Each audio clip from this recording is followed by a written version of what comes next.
อ้โหสบายดีทุกคน สบายดี โอ้เหลือแต่ผู้สาวน้องลายเฟ้นคือบ่ไปซอยเวียก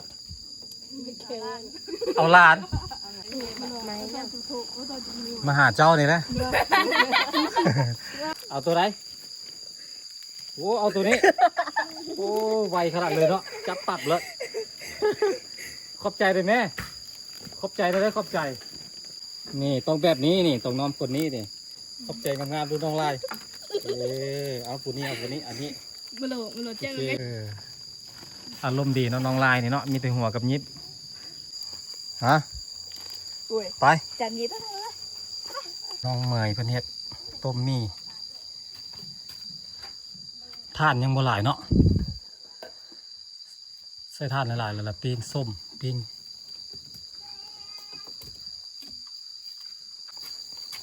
ใส่ผักหอม ใ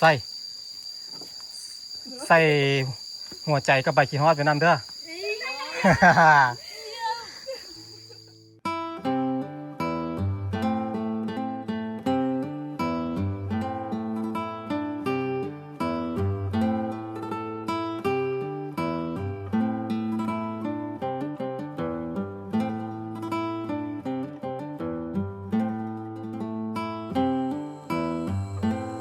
ตัวนี้งัวไผ่ตัวนี้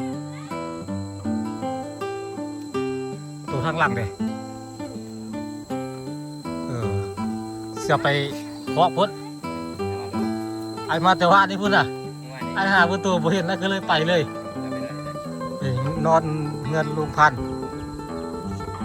นอนอยู่พุ่นแต่ไอมาบ่เห็นหลุดซิงขนาดบ่อยู่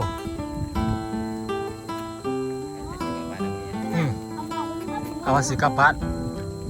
มื้อที่สิเจ้าเฮ็ดหยังมื้อนี่เวียกหยังมื้อนี่เอางัวไปพุดคอกพุด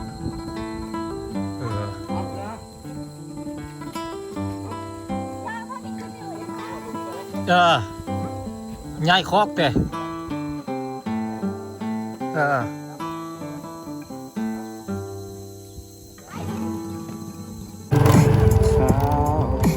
โอ้โห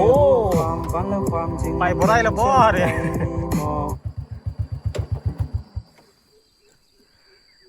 ไปบ่ได้แล้วอันนี้แบบนี้นี่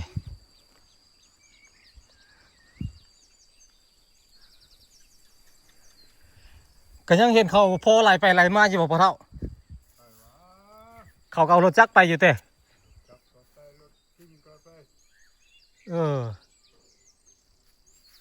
สิไปได้อยู่บ่ค่อยอยากไปลองเบิ่งกันดอก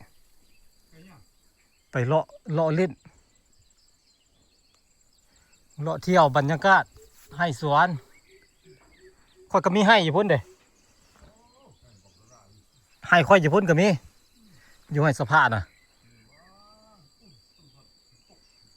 โอ้ฝากพุ่นไปก็เป็นบ้านคนมงแล้วเนาะป้าตัวสุดยอดดีๆพี่น้องเลย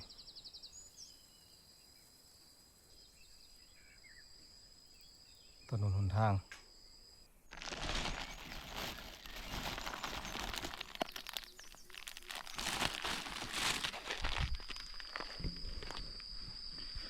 เฝ้าให้เนาะเจ้าเนาะให้เจ้าตัวใด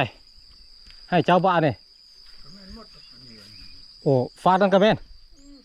มันต้นเธอกระแมนไปพุทธโอ้ส่วนงัวก็อยู่พุทธแต่ว่าเขตไม่ซักกันบ่แม่เนาะเอาขนมเขาจะทำลูกน้ำลานไปย่างนี่แหละเอาขนมไปนั่นไปเลาะเอาขนมแจกเด็กน้อยตามถนนหนทางนี่แหละมีขนมบักหลายๆเต็มถุงฮะไปเลาะแจกเด็กน้อยอยู่ให้อยู่สวนต่างเลาะเล่นเลาะเที่ยวชมบรรยากาศบ้านเฮาอยู่บ้านใช่อยู่บ้านนาซ้ำคำแม่นบ้านแท้ๆแล้วมันอยู่คำม่วนพุทธแขวงคำม่วนพุทธมาแต่พุทธแต่ว่ามาตั้งรักปักฐานอยู่พี่มาไกลอยู่ไหนเอาเมียเถอะเอาแล้วเอาอยู่ในซ้ำบ้านอยู่บ้านเกินเมืองนอนละแขวงคำม่วนกายบุรีคำไซลงไปพุ่นละใกล้สิวัดสวรรค์เขตเอาพวกเราอยู่กับไผ่อยู่คนเดียว คนเดียว เมื่อนอนพุ่นเบิ่งหรือว่านอนพี่ นอนนี้ นอนนี่นอนเฝ้า ผู้คื นอนเฝ้าให้เฝ้าสวน อยู่พี่มันเย็นเด้เนาะ อืม มันเย็นกว่าอยู่บ้าน แม่เฒ่าอยู่บ้านเอาลูกเอาหลานอยู่บ้านพุ่น ไม่เท่าละอยู่บ้านเอาลูกเอาหลาน อืม บ่เท่าละมาให้มาสวน เออ อยู่ให้อยู่สวนเนาะ ทางหญ้าทางนี่มันต้นมันกอนี่ ค่อยจื้อได้ค่อยมาปีทำบิดหันทางมันไปพี่ได้เนาะ ทางรถก็ไปทางใด ไปทางนี้ตอนนั้นน่ะบัดนี้เขาเจ้าละไปทางนั้นแล้วเขาเจ้าตัดมานี่แล้วบัดนี้ เออ ตัดโค้งมานี่ไปหันเนาะแต่เก้าละทางเก้าเลยไปพุ่นเนาะ อืม ตอนนั้นปีค่อยมาทำบิดทำปลูกหมักสาลีปีนั้นน่ะ อืม ยังปลูกหมักสาลีอยู่ นี่ปุ๊บมัสลีนี่ตะกี้เนี่ย หมดนี่แหละทั่วนี่ เปลี่ยนมาปลูกมันต้นบัดนี้เนาะ มันต้นก็ปุ๊บแต่ว่านี่แหละ บัดนี้ มีไปอยู่เด้อมีแต่ช่องเท่า มันต้นก็มีเป็นลูกหลานเฮ็ดบนอื่น ค่อยมาแต่ละปีเห็นปลูกอันมักสาลีซะเนาะ อืม ว่าสิไปเล่นน้ำมันนะลูกเคยเท่าอันองค์ฟินนะเป็นเสี่ยวกันกับค่อย ลูกเคย นอนสนามสิ นอนสนามแล้ว เออ ค่อยก็ไปเสี่ยงเลยจักสีกลับหรือเขาสีเมื่อแล้วค่อยก็ได้กลับขึ้นมาแหละก็เสี่ยงไปได้นี่ อืม ลูกเคยพอเท่าองค์ฟินเราเป็นเท่ากึมมุนะเรามาเอาเมียอันผู้ยาวอยู่บ้านผาซากน่ะที่เป็นทหารน่ะ อืม เป็นทหารแล้วเราออกแล้วล่ะโอ้บรรยากาศให้สวนเนาะพี่น้องเนาะมึงน้ำให้น้ำสวนมึงข้างหน้าตัวหน้าเพื่อนนี่เป็นให้เมื่อละคาดว่าอีกจักปี2 ปีนี่แปลนมาแล้วแถวนี้นี่เนาะ โอ้มันหมดบนแถวแล้วเป็นหมดแล้ว ข่อยมาปีทวิตแถวนี้ยังเป็นป่าเป็นดงอยู่ได้ อืม ยังพอได้มีประเทศให้ได้แถวนี้นะเนาะ บ่มีใครเฮ็ดแล้ว นี่หากำเฮ็ดปีนี้ปีกายนี่เริ่มเฮ็ดนี่ ตอนเขาเอารถลู่รถทางรถมานี่บ่ทันเฮ็ดแค่นั้น บัดนี้ละจอมผู้ละสั้นสำไรกับบนเหลือบาดนี่ ซึ่งอันนั้นไปบ้านก็สร้าง อืม เออของไทยผ่าสร้างเนาะบ่สูงๆอะเนาะผู้สนาวนี่เป็นของไทยอันผ่าสร้างหมดเลยเด้ ทางแด้ไปยกแด้นี่ ห้วยดกเราอยู่ข้างนี้เนาะ เออ เออ ต้นโตกว้าง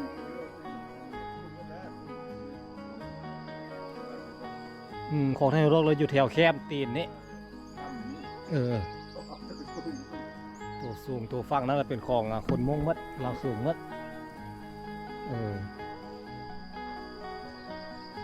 แต่ได้พอเท่าก็อยู่ดีมีแห้งอยู่ยังให้น้ำส่วนเนาะจักปีแล้วพอเท่าขออนุญาตถามอายุ อายุ อืม โอ้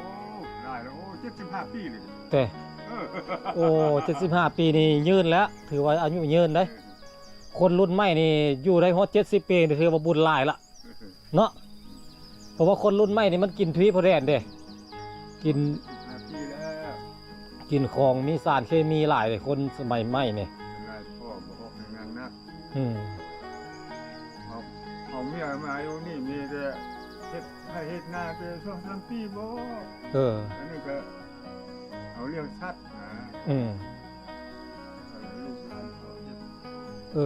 ด เจ้าละเลี้ยงสัตว์ละให้ส่วนอันใดมันนักๆแล้วให้ลูกให้หลานเฮ็ดเนาะพวกเท่าเลี้ยงสัตว์เอา อยู่ใน น้ำไม้น้ำส่วนเฝ้าให้เฝ้าส่วนให้เขา เนี่ย อืมอยู่ไปจังสั้นแล้วเนาะเฮ็ดเองแลกง่ายเฮ็ดเองกินเองเลย โอ้เขาน้ำสัมปลาก็หากินเองเลยเนาะอยู่คนเดียวเนาะ โอ้ได้อยู่หลายปีแล้วอยู่แนวนี้น่ะ อยู่น้อยน้ำส่วนเนี่ยเนาะหลายปีแล้วเนาะท่านทุกคนไปเอาอันมี่มาให้เจ้าต้มกินก่อนสันค่อยมีมาทำได้อ๋อให้เจ้ากระไรให้เจ้าห่อหนึงไม่ให้ลูกให้หลานกินว่าสลับอ่ะยังอยู่บ่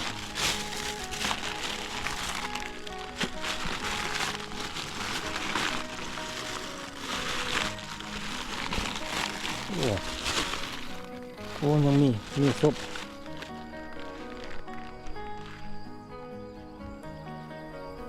ยังมีสีส้มพอเรากินได้บ่มีอันนี้ยันเจ้าแพ้ท้องซะมันสีออกส้มๆตอนกันนี่นะฮะให้เจ้าไปกินไปต้มกินคนกับมาเต้พูดละมาเต้ห้วยเรือพอเราไปนอนห้วยเรือคืนนึงเลยกลับลงมานี่เลยโอ้เว่เข้าไปนี่ก่อนว่ะ แล้วมาถามพวกอันตัดไม้อยู่ฮั่นเลยตัดไม้ซักยันเขาบอกว่าพวกกับบุหูได้ว่าซัดค่อยกับมาเต้เข้มคลองพูดเขาว่าเขาตัดไม้เยอะนะค่อยถามเขาว่าทางพอไปได้อยู่บอกว่าเขาบอกว่าเขากับบุหูเขาก็เห็นรถเขาไปอยู่เนาะพอไปได้อยู่หรอกเนาะไปลงเบิ้งเขาไปได้ก็ไปบ่ได้แล้วก็คืนมาเพราะนั้นแหละคนเฮาเนาะ มีหยัง โอเคไปก็เด้อพวกเราเด้ออยู่ดีมีแห้งพอดีมีหน้าคนหนึ่งเนาะพี่น้องเนาะเพื่อนนั่นขอบ่เพื่อนมา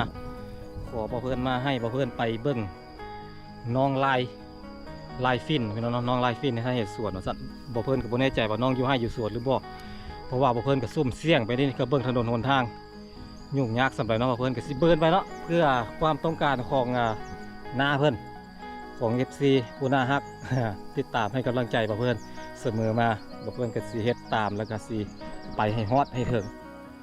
เบิ่งไปได้ฮอดใส่ก็ไปเบิ่งน้ำกันพี่น้องกันเส้นทางก็ประมาณนี้แล้วนี่บ่เพื่อนสิอัปเดตให้เบิ่งตลอดระยะเส้นทางเนาะเอาแบบเรียวๆเลยพี่น้อง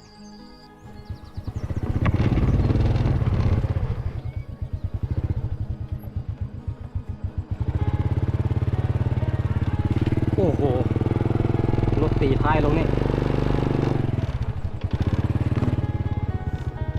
ประมาณนี้เลยเส้นทางที่เราเดินไปโอ้โหลงนี่ก่อนบ่ได้ไปเทิงบ่ได้ครับรถมือเดียวนะพี่น้องเนาะ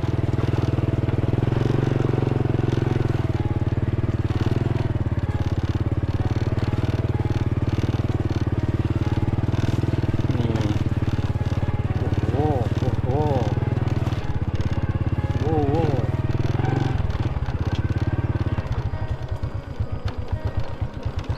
นี่แต่เก้าเส้นทางเราไปทางนี้แต่ว่าก็จะตัดมาให้มาเที่ยวที่แบบนี้แต่ว่าบ่เพิ่นมักเส้นทางตัวเก้าพุทธคักกว่าเนาะมันงามกว่าอยู่เนาะเลย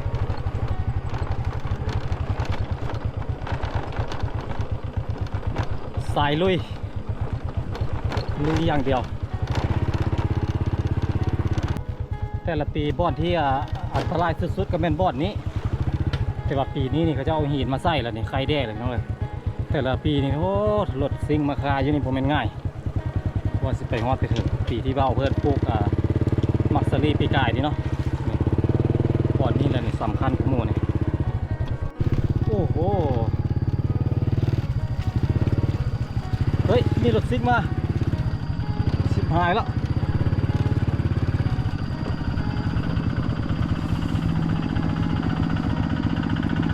รถซิ่งมาพอดี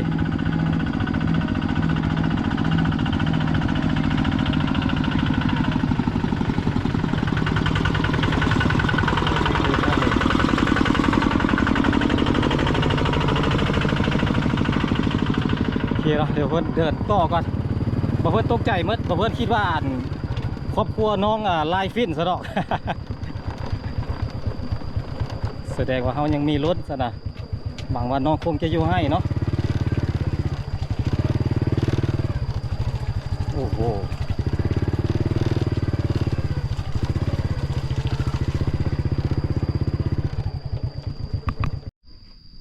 ป้าตัวขออนุญาตเด้อพ่อแม่พี่น้อง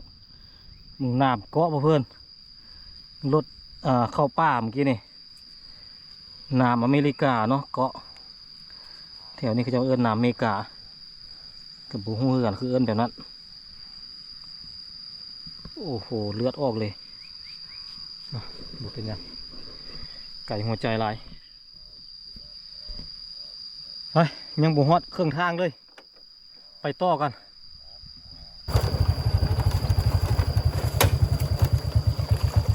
นี่พี่น้องห้วยตัวนี้นี่พอเพื่อนสีข้ามอยู่ประมาณ10 เทื่อ ห้วยเดียวนี่ข้ามแล้วข้ามอีกอยู่นี่แล้วนี่ข้ามไปข้ามมาอยู่นี่มันสิโค้งไปโค้งมาแล้วตามมาล่องของภูนะพี่น้องเนาะ เพิ่นก็สิข้ามไปข้ามมาอยู่นี่แหละนี่อันนี้เป็นบอนแรกจุดแรกนี่ยังอีกประมาณ9 เทื่อพุ่นละจากสีฮอดจุดที่ว่าเพิ่นไปเนาะ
ฮึบโอ้ขึ้นมาโหดแท้เส้นทางเนี่ย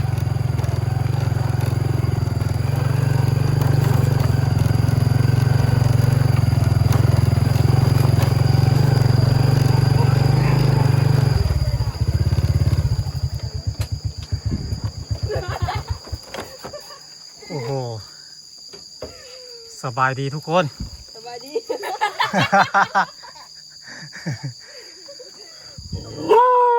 อ้าวมาก็ได้โอ้เกือบมาบ่ได้เกือบมาบ่ฮอด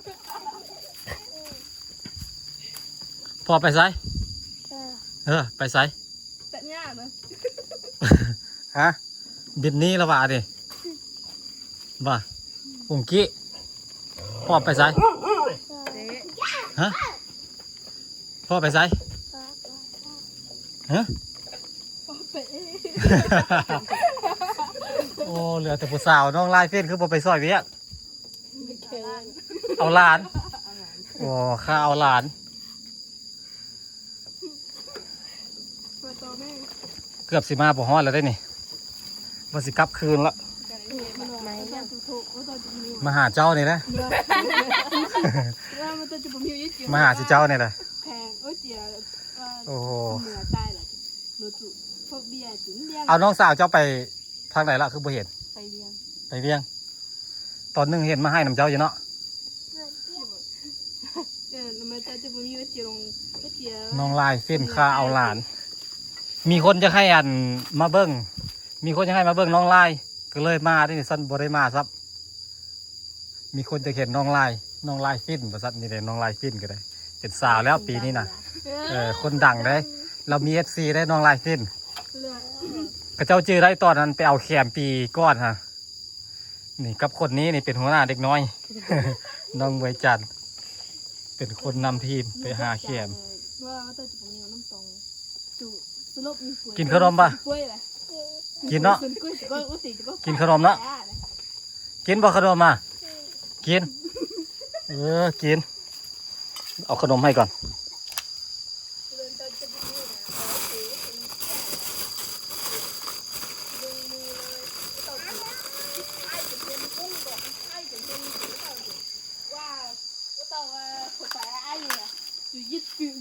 ยึดดำจู่ละจู่ดอน้ำ อาจ ตา จะจับให้อ้ายเด้ถ้าเอาน้องบินนี่นี่สิถามเพื่อนนี่สิเอาตัวใดเอาตัวใดโอ้เอาตัวนี้ โอ้ไวขนาดเลยเนาะจับปับเลย ขอบใจเลยแม่ขอบใจเลยขอบใจว้าลูกอาหารเขาแม่ยังตกลงมากระเต้เต้ มันแค่หา ลูก มันแค่หา ลูกอาหารแล้วขอบใจบ่ได้ซับอ่ะ มันรู้อ่ะ นี่ต้องแบบนี้นี่ต้องน้องคนนี้นี่ต้องแม่สาวน้อยคนนี้บ่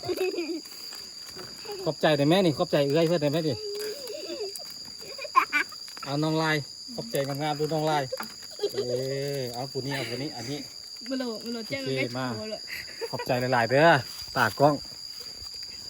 องที่น่าฮัก มองใจโอเคอ่ะพี่ชอบหยุดนะชอบหยุดนะ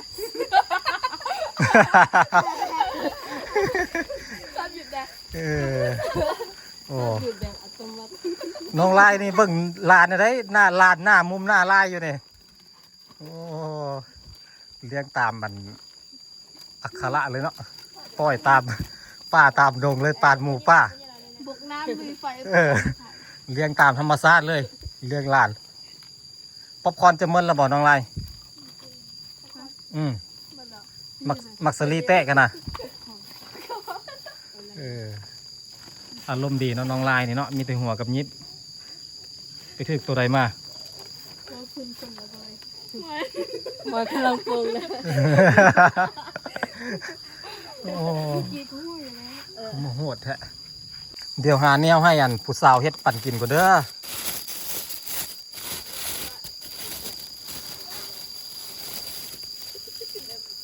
โอ้ถุงลุรุดไปมันเลยบัดนี้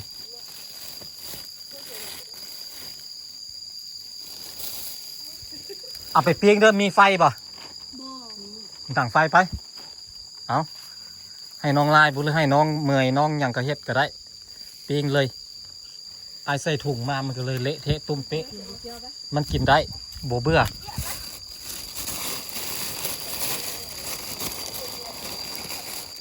ฮะเอามีนั่นนี่ แล้ว ฮะไป จันยี่ต้องจันยี่ ไปเฮ็ดปั่นกินไอ้ยังบ่ได้กินข้าวสวยเลยนะ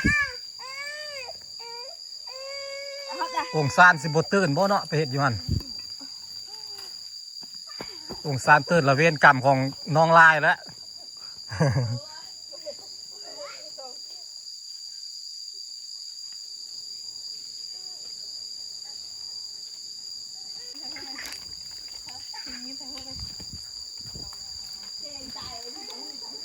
ยืมได้เดี๋ยวไอ้ท่าให้ก็ได้ไอ้ท่าให้งามๆเลยเอาองค์กี้ จ้างเด้อนี่เด้อบ่ให้เด้อ ไม่แค่เว้ย จ้างบ่ให้บ่ห้องเด้อ เปิดให้เก่า กินเมื่อให้คือเก้าบ่เอาได้ปอผักบงเอามาอย่างมะเกลือหมูเตะ บ่เอามาเก็บมาแล้ว คือหลายแท้ มาแล้วเกี่ยวกับอยู่กูมีคนกิน โอ้คนกินบ่หมดคือเลยเอาทิพย์เก็บมันหลายเนาะมันงามเนาะสอนเนาะ ไล่เหรอ เอาน้องลายระเบิดแค่ขึ้นเฮือนเลยน้องลายนี่น้องลายนี่เบิร์นอ้ายขึ้นเฮือนขึ้นซ่านเลย ขึ้นไปได้ปะ อุ้ยจะพ่อมาอุ้ย ได้เนาะ อุ้ย ตื่นแล้วไอ้ว่าแล้วต้องตื่นเขามากวน มันนอนโดนแล้ว แต่ อ้าวโอเคนะ ตัวแม่ตุ้ยหรอก น้องลายกำลังดังฟืนดังไฟไล่หมดเนาะเห็ดอยู่ครัวเกตนี่ หัวเปียกไปเลย สับนี้นี่กุมลูกกุมผัวอะไรได้เนี่ยไอ้สับนี้นี่เนาะ หนึ่งคู่ดิ เราก็เฮ็ดเวียกเก่งแล้ววะเนาะสาวลายเฮ็ดเวียกเก่งได้เลี้ยงลูกเลี้ยงหลานก็เป็น จะหัวเขียนหัวก่อนเกี่ยอยู่มันจะตื้อหรอนะ ปีไปเก็บอันแคมยังน้อยๆอยู่เนาะโอ้ปีนี้เราเป็นสาวละปีนี้ เห็นเขาแคบถูกตอนโดดเพื่อน เออ อยู่กับไพ่ แม่นไผ FC ส่งมา ส่งมาให้เจ้าเบิ้ง วันนี้เจ้า ส่งมาให้น้องเมยจันเบิ้งขนมปั่นน้องกินเนาะปั่นขนมให้น้องกิน เด้งวันนี้น้องไม่รู้ว่า แล้วดังไฟโบติดเลี้ยงลูกเลี้ยงเต้าบกุ้มแล้วดังไฟโบติดเนี่ยเห็นอะไร คุณเจนน้องเด้ เฮ้อ แล้วบันนี้ แล้วบัดนี้สาวลายดังไฟกับโบติดกับไฟเด้ ตั้งนะแต่ว่า เอาจับดีมึงดู มาจะได้อิงเจ้าว่ายังไงเตรียมตู้อยู่บ่ยังไง พ่อแม่เจ้าก็มาบ่เมยจัน แม่ไปตัดหญ้าให้อันนี้ โอ้เราก็ตัดเครื่องตัดหญ้าหาได้โอ้เก่งเนาะ ตัดมดคุณ คนทางนี้เก่ง แต่หาคน เครื่องตัดหญ้าก็ใส่เครื่องตัดหญ้าก็เปลี่ยนสาวลายก็ตัดเป็นบ่ โอ้ เอ้อยังบ่เคยเฮียนบ่ลองเบิ่งก็น่าสิเป็นอยู่เนาะเมยจันได้เคยตัดแล้วบ่เคยตัดหญ้า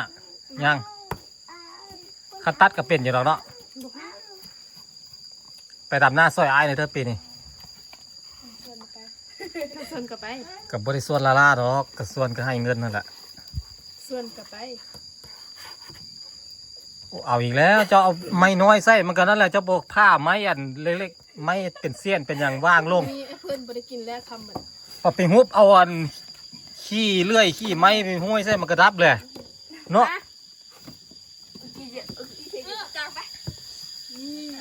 มาแม่เจ้าน่ะเจ้าบ่ไม่เฮ็ดแล้วบ่ได้กินแล้วมื้อนี้ไอ้เบิ่งคักละ มาก็ สาวลายนี่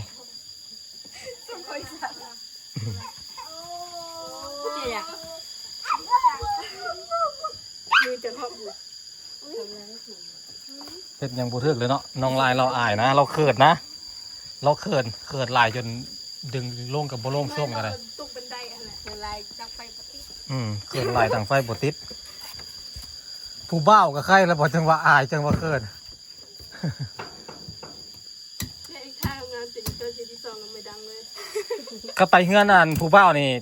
ผู้เบ้าใส่อันดังไฟดังติดอยู่บ่นี่ ไอเมียจุนบุกายหินข้าวแหละ อายเนี่ยจะบ่กล้ากินข้าวจะได้ต่อบ่วงยาวๆให้เนาะตักไกลๆบ่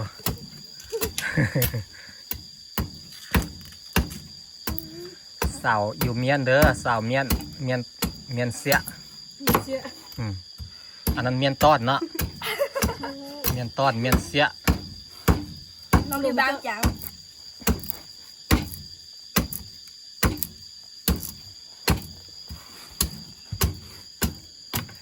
นี่ดังไฟก็เป็นเด้อเอาก็เอาเบาแล้วก็แล้ว จังพ่อก็ ดังไฟก็เป็นเด้อนี่เด้อพี่น้องเด้อคันสิเอาก็เอาบ่เอานี่แล้วก็แล้ว กระโดดส่งเลยล้านอย่างกูเป็น กระดอง200 ล้าน ไปตั้งไปแบบมือจะขลุลุ โอ้เสียดายบ่ได้กินป๊อปคอร์นเจ้าเนาะป๊อปคอร์นเผาขี้เถ้าเจ้าตอนนั้นน่ะไอ้ก็ยังติดใจอยู่บ่ลืมเลย ปีนี้ยังบ่มีแนวพูดส เนาะ น้ำอ้อยอ้อยก็อ้อยนั่น อ้อยฝาง เขาเอิ้นอ้อยฝางคนไทยเอิ้นสิเจ้าเลิศอย่าง บุ้ง ต้นนั่นใจเด้บ่ได้ปลูกป่ะ ใจมันนะ ใจ มันใจเชื่อยังตัวยัง ต้นเป็นเม็ดน้อยๆอะนะที่เขาเจ้าเอามาตำใส่กับข้าวเหนียวนะนึ่งนะ ตัวบุกแก้วเจกูได้ไหม เขาเจ้าเอิ้นนั่นใจเขาเจ้าเอิ้นน่ะ ภาษายาวนะ เออ ตัวนั้นบุกแก้วเจได้ไหม ภาษายาวหั่นแหละ บุกหูปีกายนี่ไหมเขาเขาปลูกแล้วอะไร ห่างอันมันคือห่างกับฮอกนี่ดอกมันเป็นห้อยเป็นย้อยคุมางาม ต้นคือต้นมักสลีต้นมักเดือยนี่แหละ มันกกน้อย อืม ๆไม่เขาเก็บแต่บักแล้วนะ สิเจ้าเอิ้นต้นหยังซะสิเจ้ายังบ่ฮู้แต่ แต่บุกหู ต้นนั่นใจ ใจ ใจ ไอ้เพื่อนคือหู ถามเขา เขาบอกน้องมันน้องบนตัวบอก มันโตก็ไปให้เดือน ตอนแรงก็กลับแล้วตอนแรงกลับเนื้อไรสาวเมื่อยนี่ เจี๊ยเจี๊ยว่าตัวอีแง่ว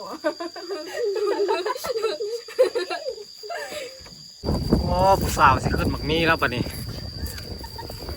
เอามึงดู สมัยนี้เขามักคนโหดได้เบาบางเขาบ่เอา แล้วน้ำเจือสักที ใส่ขึ้นไปเบิ่งดูไอ้ก็อยากกินได้นี่ สู้ๆฉันให้กำลังใจเธอนะ คมบางของหมู่บ้าน ทิ้งฟ้ามาล มั ง ก ฟ้าก าว่ามากได้ซุกนี่มากนั้นซุกอยู่ปะ บุกหู ขึ้นไปบีบเบิ่งดูน้องเมยจันทร์ เดี๋ยวจังเลยก่อน เบิ่งนาวอ่อนเนาะ แกแล้วไม่แข็ง โอ้สุดยอดเลย ขึ้นกงไม้ก็ได้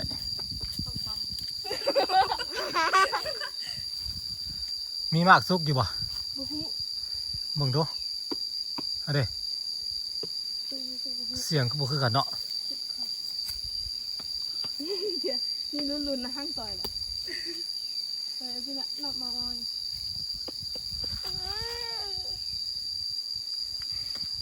หายใจออก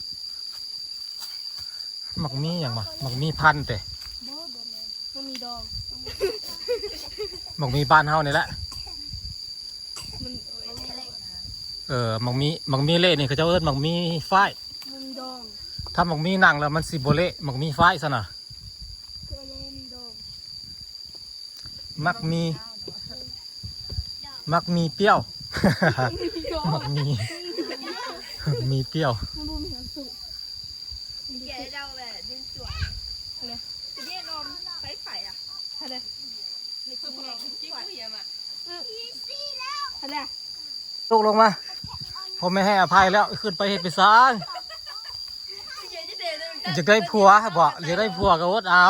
จักหน่อยก่อนเฮียให้มันจบก่อน ลงมาแม่ ลุงก็ได้แล้วบ้าง ค่อยบ่ลงบ่จนกว่าสิไปครอบผัวให้ค่อยจักสิลงบ่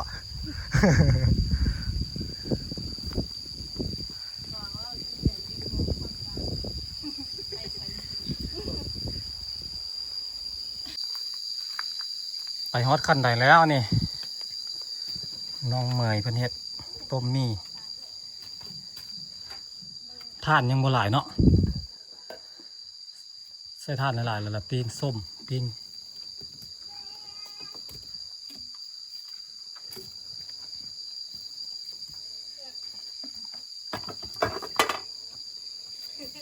เอาเจ้าไปเปลี่ยนเสื้อ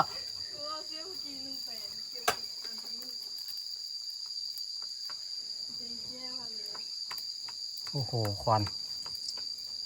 ไปล่าง ถ้ากินพร้อมกันบ่รู้ว่ากินก้อน มันสิบ่เอิดเนาะมันสิเอิดเนาะต้องกินก้อนเลย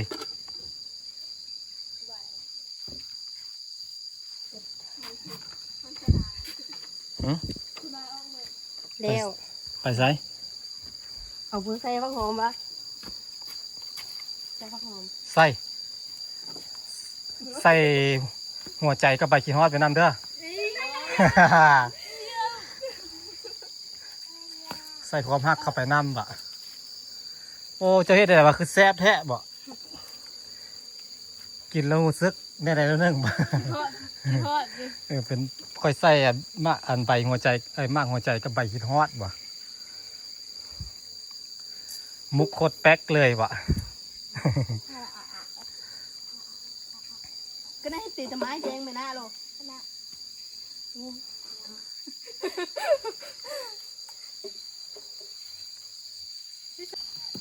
นี่ต้มมี่เด้อพี่น้องต้มยำจัมโบ้สีแซบคือคนเฮ็ดอยู่บ่คนเฮ็ดแซบอยู่บ่คนเฮ็ดโอ้คนเฮ็ดแซบเนาะโอ้โหแซบคือคนเฮ็ดเลย คนเฮ็ดเพิ่นบอกว่าแซบเพิ่นว่า หัวใจไป อืม เอาหัวใจกับอัน เศร้านำนะ ส่งหัวใจไป ขอบใจหลายๆเด้อต้มมี่ให้อ้ายกินเอากินน้ำอ้ายมาไว้ ทอดดอกเดี๋ยวได้ไปเรียน เดี๋ยวเอิ้นขอกินต้มมี่ก่อนเอิ้นน้องๆกินน้ำกูมีใครกินน้ำจักคนเป็นน้ำมันมีห่อเดียวบ่หรือว่าอะไรเหลือห่อเดียวสุดท้ายของเอิ้นน้องก็เลยบ่กินน้ำ จะตุ้มจานเนาะ เดี๋ยวเพื่อนขอกินต้มมี่ก่อนพี่น้อง เดี๋ยวให้น้องๆเพื่อนกินปิ้งกัน หมังหน้าเนี่ย กี้ว่าอย่างไรเรากี้ตา กี่ตะเกียบนี่หมังหน้าแฮะเนี่ยปุยเลย กินแม่เจ้าก็ได้ ปัวเกีย บ่ต้องอายได้ อย่าปัว น้องไล่มากินแม่กินคำหนึงก็ยังดี ตะอุยหางเป็นบ่ได้ อย่างน้อย กินคำหนึงก็ยังดี ทำมามั่มนี่คิดก่อนนี่เดี๋ยวทำมาเป็นที่ห้องเลย ปัวตัวไหนเนี่ย สาวโสดเด้อนี่ผู้สาวโสดสาวน้อยสาวใหญ่โสดหมดน้องเมย์ก็โสดบ่เมย์โลกโสดเนาะ ทัวร์เราอยู่เงินเด้อ โสดซิง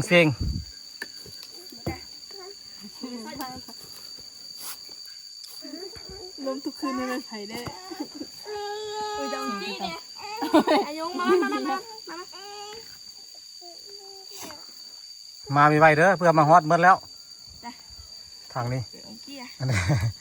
หาบอลเข้าละนั่งลง เนี่ย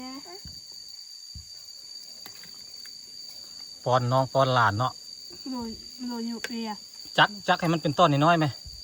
ให้น้องจับได้อ่ะ เห็นจ้าเกียยันหาง เรียนต้องการไม่ ยันหาง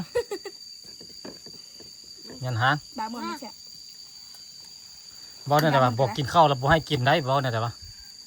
ไม่ปุญญาหาง ไม่ปูยันหางไม่ปูยันหาง ปุยดองซ่ากัน เข้าใจอยู่บ่เนาะ ก็อย่างนั้น ไทยบ้านได้อันนี้ภาษาหยังน่ะเนาะ เปียบอกอย่าง งงเอางงองกี้งงโน เอามาฮ่าค่ะเนี่ย แล้วเดี๋ยวว่าเจออย่างค่ะไม่ฟิน นี่เจ๊ก็จะได้บีทำปริญญาเลย ไอ โอ้ย I love you I love you ไอ้กี้เห็นนะน้องเห็นนะอย่า คุยไง คุยอ่ะ คุยยินนะ คุยติ้ง ใช่ค่ะ กินหลายๆยันซ้ำๆบ่กินหลาย ทำตายที่อะไร ๆ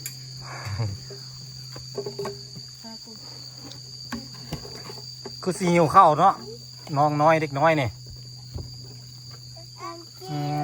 กินบักเผ็ดเด้สิกินบักเผ็ด ชุดก่อนเลย กินหั่นละพอดีละเวรกรรมแล้วกันเมื่อนี่ ให้เบิดมือเลย คันกินแล้วบ่ให้นี่คือสิเก่งขนาดเลยแหละ แล้วน้องลายมีน้ำกิน น้องลายบ่มีน้ำกินซ้ำโอ้น้ำกินอยู่นอกนี่น้องเมยไปหาน้ำกินบ่มีน้ำกินน้องลายนี่บ่ได้โมมาไปเวียนชีวิตโพล่ะพี่น้องชีวิตโพหน่วยนี้แล้วก็มืดแล้วล่ะนี่ เนี่ยเห็น ไม่สิได้แล้วถึงไหมได้แล้วเนี่ย วงกี้เมื่อยก็เมื่อก่อนเด้อ โดย เมื่อก่อนเด้อโดยว่าแม่ โดย โดยดูฮะโดยเป็นบ่ โดยบ่ดู คืนนี้ ด้วย เด้อ อืม เจียวว่าเชียวมาเจียวโล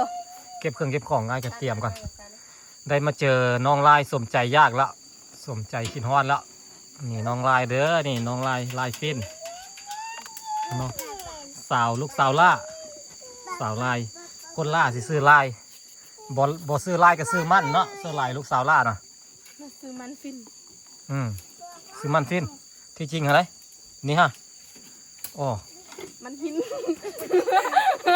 คนที่เอาผัวอยู่บางข่าวแล้วซื้อเมยเนาะเมยฟิน แล้วก็เมียของแม่ของอันนี้ก็ซื้อในฟิน แล้วก็แม่องค์ตุ๊ดทันซื้อฟาร์มฟิน เย็นฟิน เย็นฟิน เย็น แล้วมีก้อยฟินนั่นเองเนาะ แม่น ก้อยฟินแล้วจังมาเป็นมันฟิน แล้วก็ใจฟิน ใส่ฟินมันฟิน หรือว่าสาวลายนั่นเองเอิ้นเรื่องเอิ้นลายดีกว่า มือจูจริงมันใส่หน้าตีเต่า แล้วก็น้องเมยน้องเมยเลาะ ได้ซื้อไหมเอาคือยังตัดอยู่ มาแล้วแม่ก็เทียมกับแม่เดียวเลยเหมือนเท่าแบบกับแม่เดียวเลย น้องเมยก็ยังโสดเด้อพี่น้องนี่บักงาม สุดเด้อ ๆสูงยาวเข้าดี ที่สำคัญคือขาวนำขาวปั่นน้ำมวกขาวมดสุมองสุเจ ดูยังมีตัวเขา น้องเมยกับขาวเมยจันทร์น้องลายกับงาม เขินแล้วพี่น่ะเกิดจะพ้นตรงแน่ก็เวลางานได้จะได้แล้วหัวต่ำมัน เอาหัวโคกเอารถซิ่งบ่เป็ดเลยเนาะไปเมื่อก็เด้อครับคือสิอยากให้เมื่อแห้งเนาะโอ้เว้าเมื่อนี่ กลับไป ดีขนาดเลย ขอบใจขอบใจเลยแม่ขอบใจที่เอาขนมให้ฮะขอบใจงามๆด้วย ตัวปวกอะตัวปวกเข้าใจตัวค่ะตัวปวกอะ เอาขอบใจเห็นไปได้ขอบใจ ตัวทุกอะตัวปวกอะไอ้ปวกนี่ก็ซาจูเลย เด้ซานวงซานก็เฮ็ดเป็นเด้ เขินนี่แล้วก็เขินตัวกะซาจูทุกๆอะอุ้ยอยู่ทุกๆอะซานะ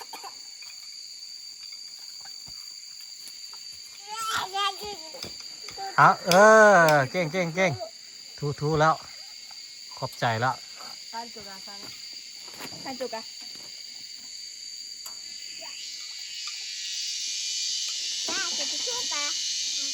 กลุ่ม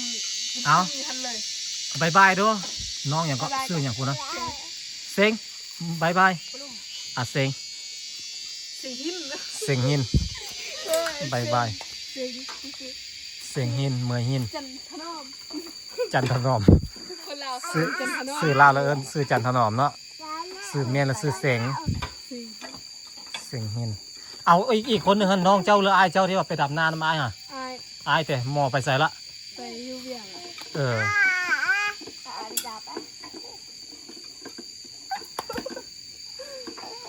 จิ้มยาว แล้วก็มีอีกคนหนึ่งที่อันไปเก็บแคมเขานะมาท้ายอันนั้นซื้อยังอันนั้น ก็เซียนแล้วก็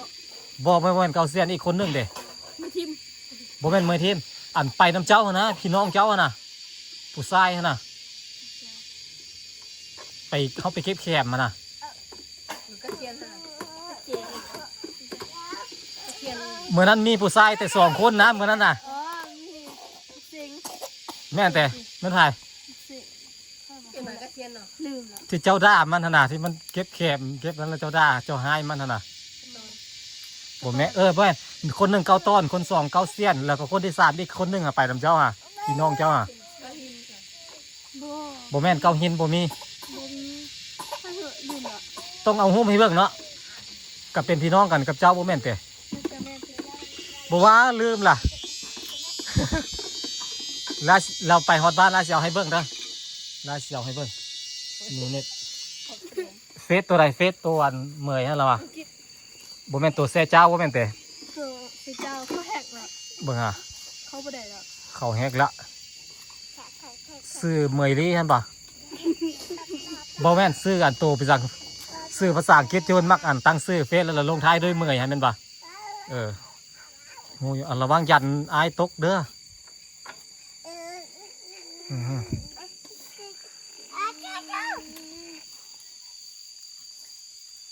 โอเคน้องลายเมื่อก็เด้อบายบายบายบายเมื่อก็เด้อสาวเมื่อยบายบายหันไปหาคนนี้นะมีฮาแล้วเนาะโอเคนะพี่น้องเนี่ยเพื่อนขอตัวกลับก่อนมันค่ำมันมืดมัน5 โมงเลยเดี๋ยวจะน้อยเพื่อเพื่อนฮอตบ้านเนี่ยมันสีโดนได้เดี๋ยวเพื่อนขอตัวกลับก่อนเด้อมาถึงน้องๆละเอาไว้เมื่อหน้ามาเล่นน้ำไหม้เด้อบทตัวเด้อไอหูจักเฟซเจ้าเราอันฮูบเจ้าท่ายอยู่อันป้าไม่ซักงานนำรถหาแม่นป่ะโอเค